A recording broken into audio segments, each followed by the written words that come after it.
remember we are in Greendale under the Greendale district. It covers the areas from Manresa, Mandara, Gletwin, then the greater part of Greendale, Masasa Industrial. So we've got a district officer, Mrs. Stella Mkwedea. I'll just give this opportunity to her so that she greets you.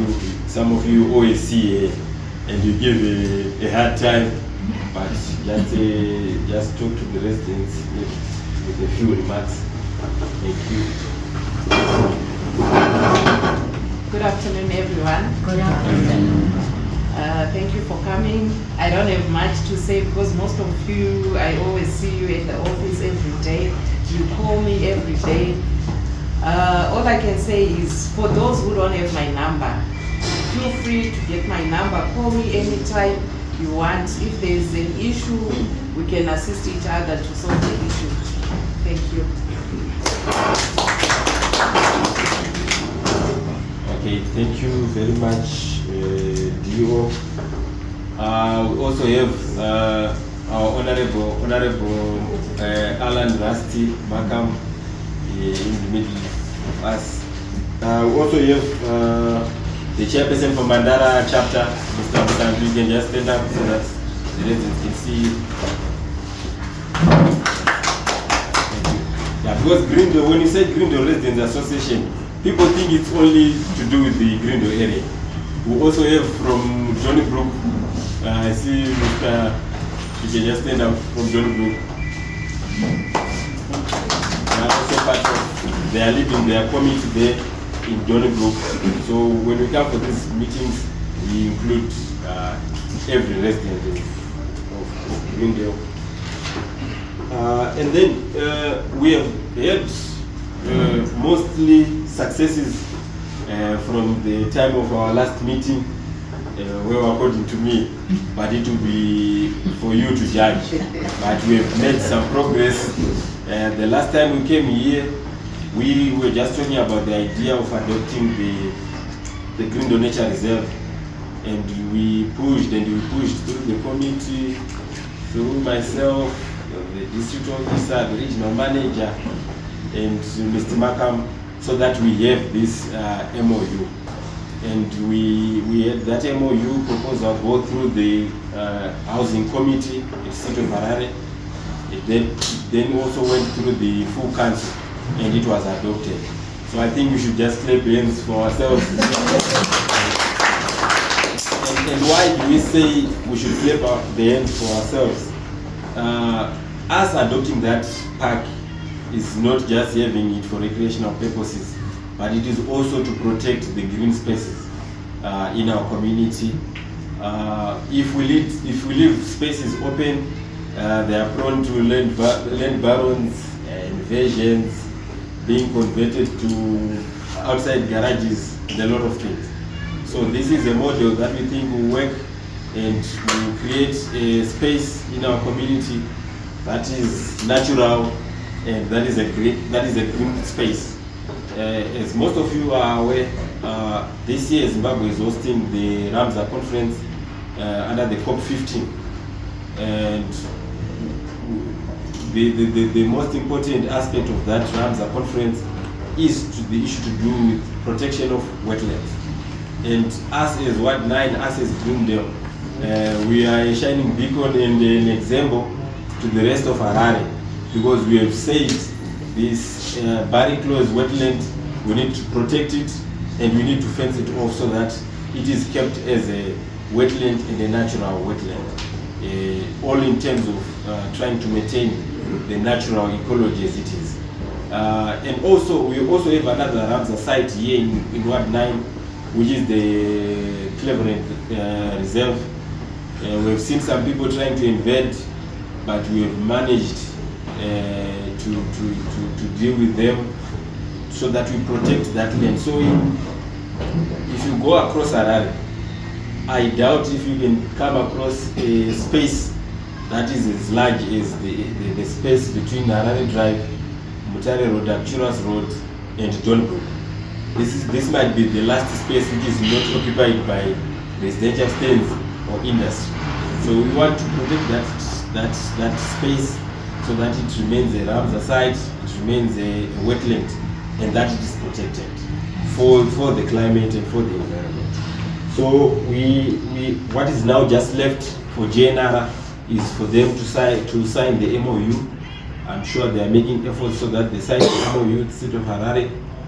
Then we are going to invite everyone, including all the residents, business, and all the stakeholders, so that we have a groundbreaking ceremony there at the nature reserve. We want to make it the destination for Harare. When people come to Harare, they need to visit the Greendale Nature Reserve, because they will be seeing there's a dam there, there will be birds. We are working with the bird life. There are going to be birds flying all the way from other countries to China. So it will also have a recreational space. Those who want to do their braais and just to relax, exercises, there will be a football pitch there. We are going to make sure that we have all those things. So in terms of the GNR, we have made some progress. And then I was going through the minutes from the last feedback meeting that we had. I think we did a best pipe on Wilson and Itare Road, I think for about 7 months. But now I think you have seen, I think 2 months ago, they dealt with it and they closed it off, and it's no longer leaking. I think it deserves some time. So thank you, Mr. Barrows and your team, for making sure that we close that leak. And also, we have had a lot of problems with the developers. People just see a corner of a road, they put their tire making machine, they put a car wash or whatever. So we have been up in arms with all these invaders, and some of you may witness corner Harare Drive and Acturas. There were a lot of developments, illegal developments going on there near Donnybrook.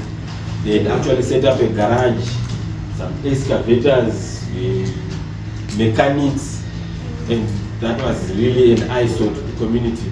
But if you go there, I think a few weeks ago, that whole place was brought down by our development control. So we continue to move in that way. Any illegal developments, report them to the district officer, and then we will get them removed.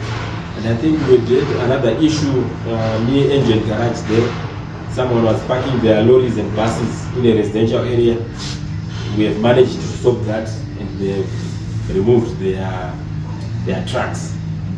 Whilst on that, I am aware that there has been a growing concern in terms of these heavy trucks, especially the bore drilling ones. And I think most of the roads, people are now parking these drilling trucks in a residential area, which is prohibited. And when I met some ladies from the Batsirana club from Greendale, I managed to get some of the addresses where people are using residential spaces to park these heavy equipment. And what we are going to do, these people, they are going to be fined penalties for having those trucks in their houses. And that fine, I don't know, town planners, how much is the fine for parking a heavy truck?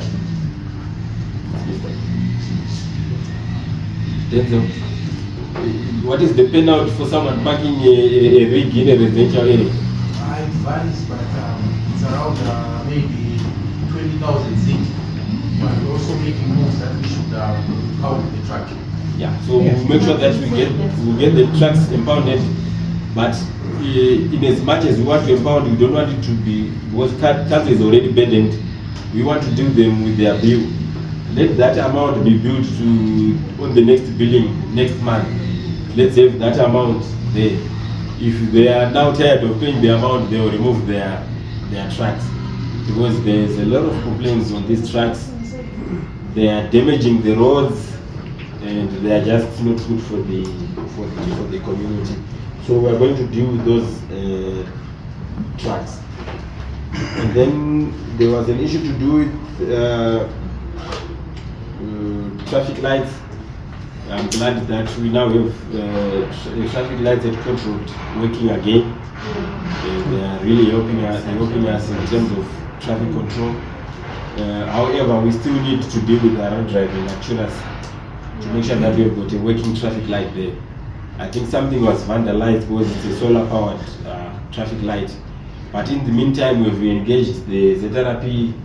I think in the morning, most of us we see them controlling that intersection. And then the other issue, which has become a very pain point to the community, is the issue of vendors, illegal vending.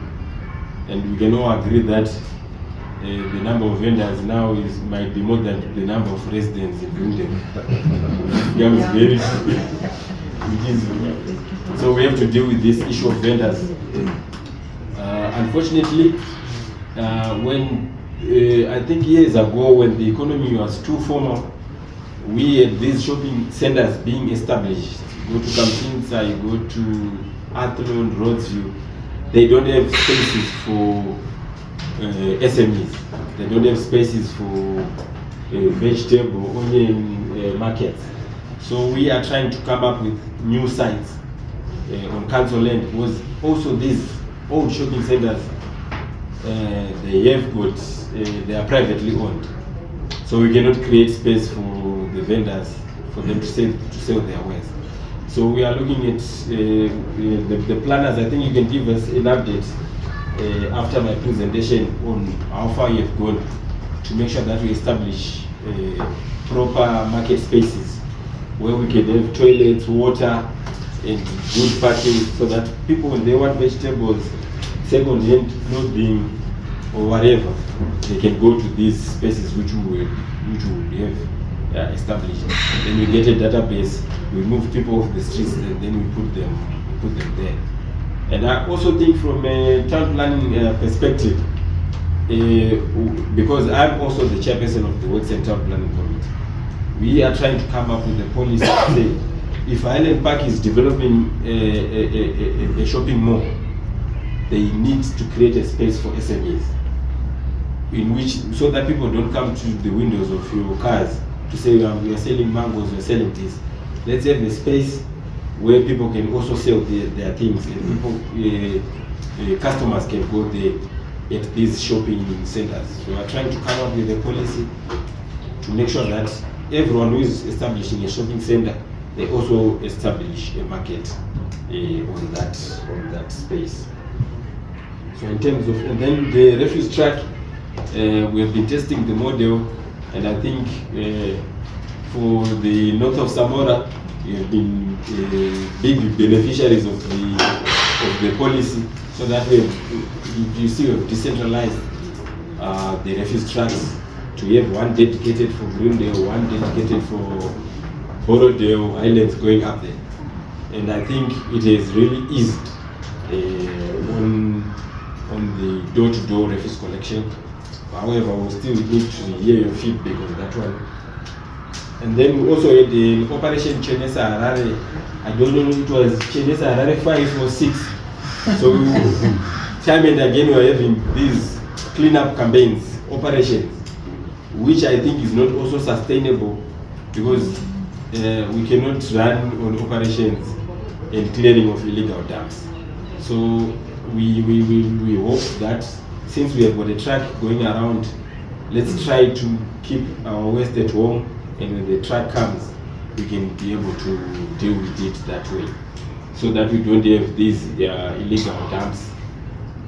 So on that Operation Chenesa 5, we cleared a lot of dumps, and I'm sure in Greendale, if there's a dump, then it should be very, very small, because you cleaned them from Tafara going up all the way to here. And then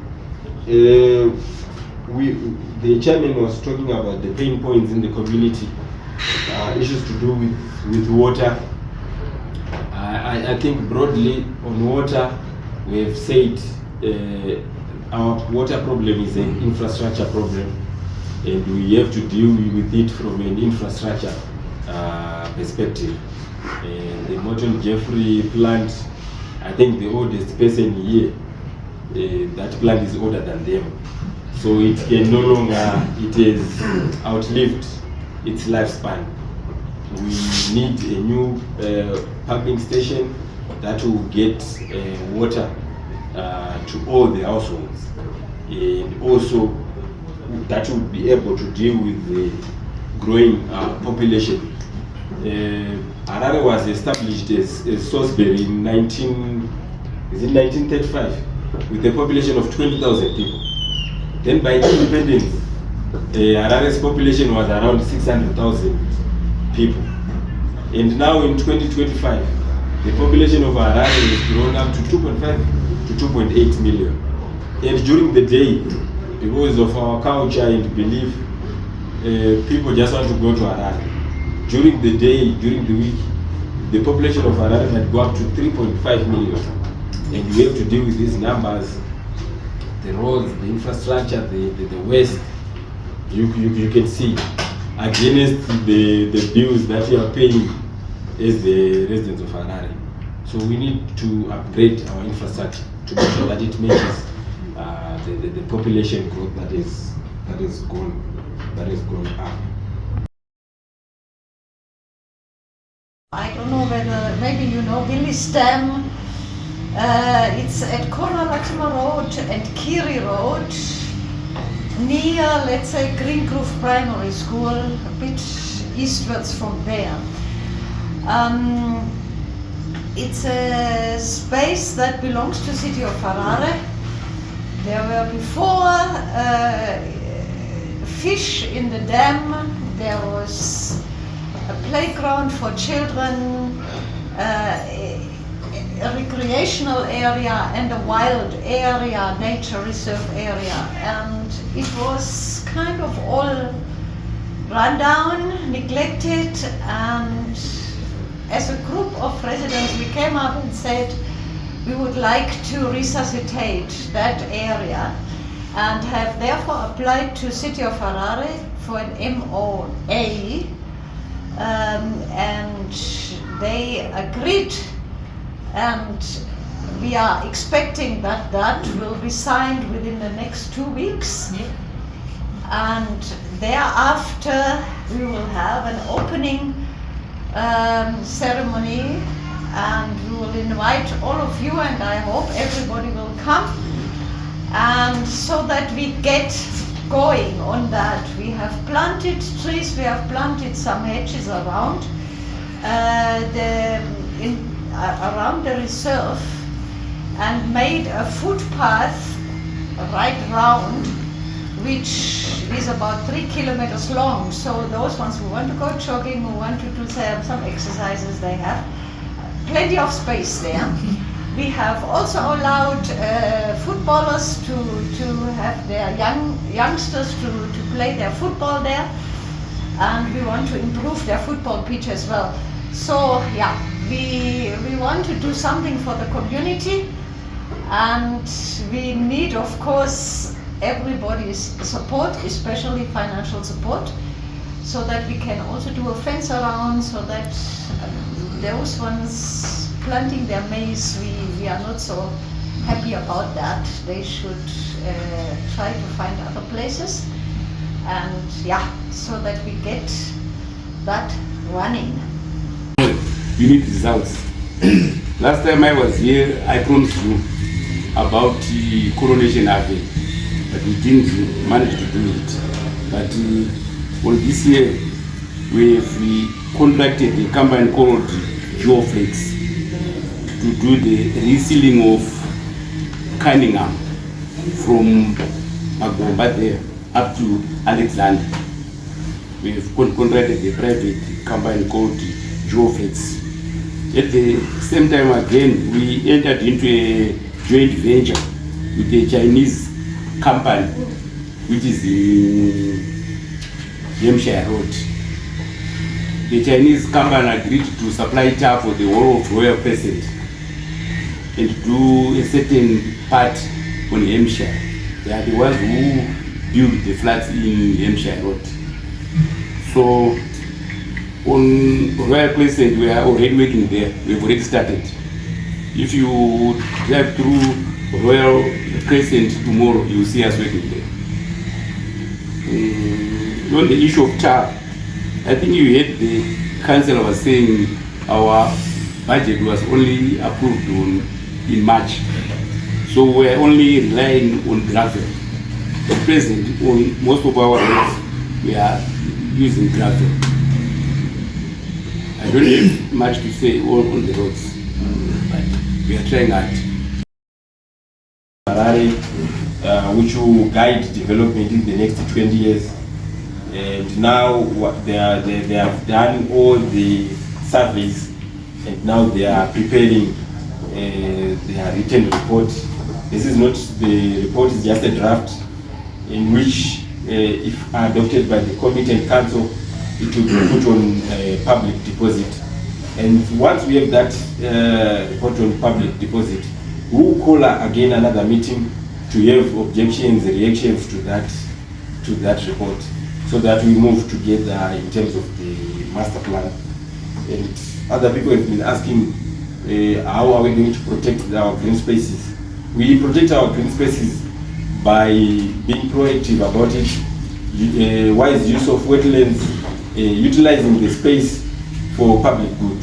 Because if we leave the land like that, everyone who is coming, they will just see a good land for building. So we need to protect them through these MOUs with the community and council. And then also, one of the biggest challenges which we have, which we always come and give you, is the issue of the ERP for the city of Harare. We have been trying, I think, for now 9 months to get a new ERP system that will get everything that concerns the city, its assets, liabilities, and everything, all in one software. So we need to keep on pushing. We have tried to push, but we are having challenges with price, which is going around in circles with the city of Harare. You know, there are a lot of things which happen with contracts with the city of Harare. So we hope to get a new ERP system. It will improve a lot of things. It will map out all the car sales, the car wash, the leases, your bills, the houses, everything under one system, so that we move from this manual analog system that the city of Harare is using. If you go to the city of Harare, it's like a 1980 office. Files and files, and when you are going back, they say, I'm looking for my file. Someone will get their body dust trying to look for a file.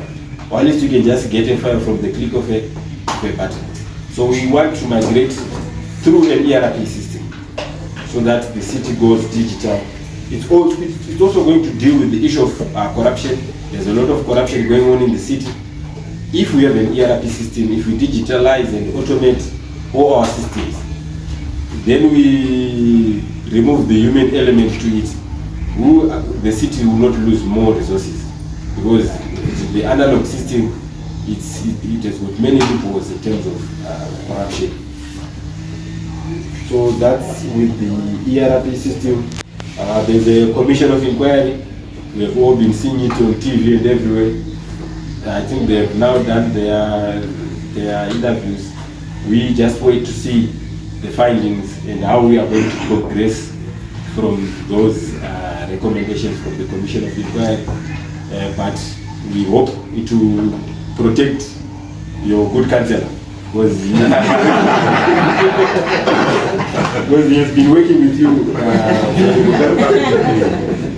So we wait for that Commission of Inquiry report, and we will always come back.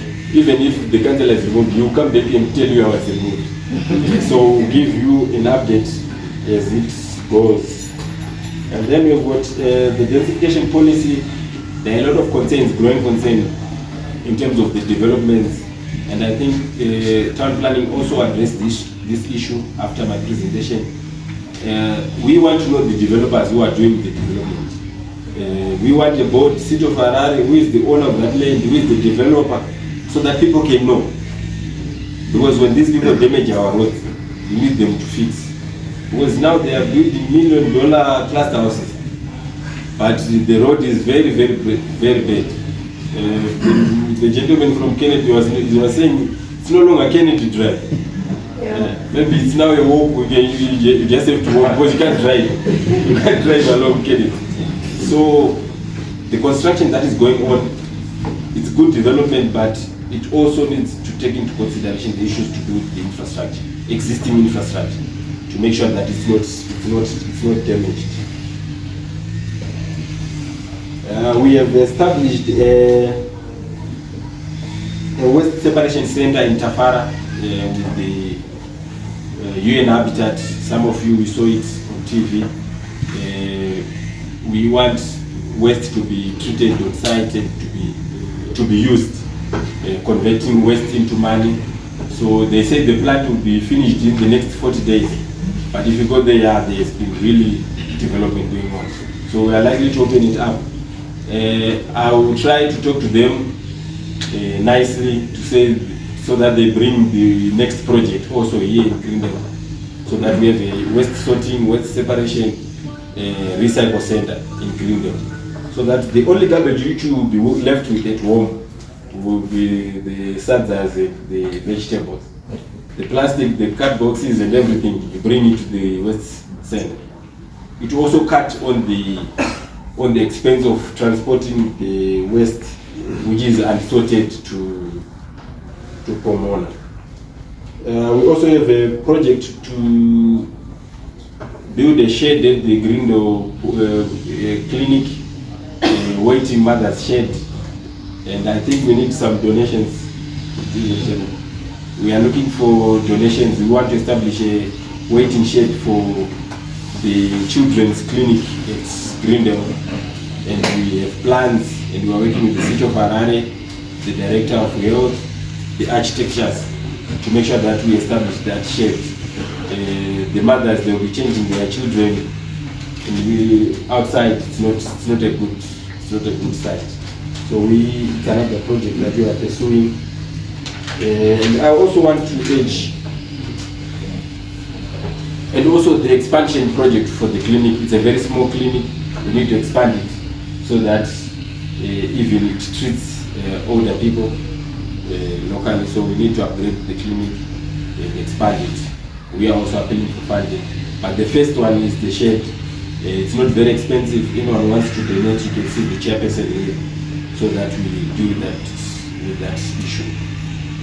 Council is going to provide some solutions to all the problems that we have. The councillor will also assist, but it is us, the residents, who are the main stakeholders. So we need to be part of the solution. Let's work with the Greendale Residents Association. When they call for meetings, let's attend so that we deal with most of these issues.